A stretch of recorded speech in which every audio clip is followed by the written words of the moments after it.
distance parcourue par une fusée dépend du temps après son décollage et se calcule à l'aide de la règle suivante.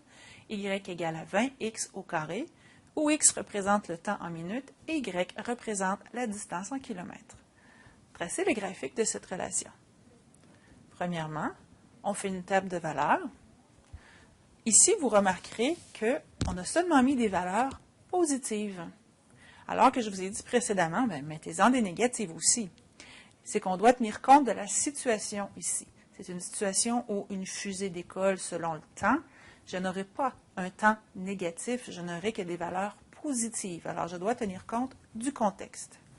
Je remplace chacune des valeurs de x dans l'équation, le carré étant prioritaire, et je complète ma table de valeurs. On trace la courbe dans le plan cartésien. Ici, vous voyez qu'on a utilisé seulement le cadran 1 parce que je n'ai que des valeurs positives de x et je sais que je suis tournée vers le haut. On a gradué le temps en minutes et la distance par bond de 100 km. Il faut quand même être capable de reconnaître une quadratique de cette façon-là. On sait qu'elle passe ici par 0, 0, et ça, c'est un point important, même si on ne voit pas l'autre côté qui lui est symétrique. Si nous abordons maintenant les propriétés reliées à cette fonction, dans le contexte de la situation, si on prend le domaine, ce sont les éléments de votre variable indépendante qui sont utilisés. Comme on l'a dit précédemment, le temps n'a pas ici raison d'être négatif. Alors, le domaine, ce sont les x qui appartiennent à 0, crochet fermé.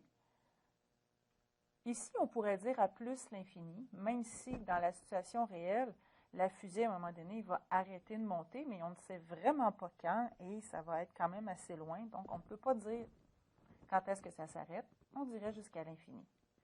Même chose pour l'image. Alors, la distance, la première qu'on a, c'est 0. On part du sol, donc 0 crochet fermé.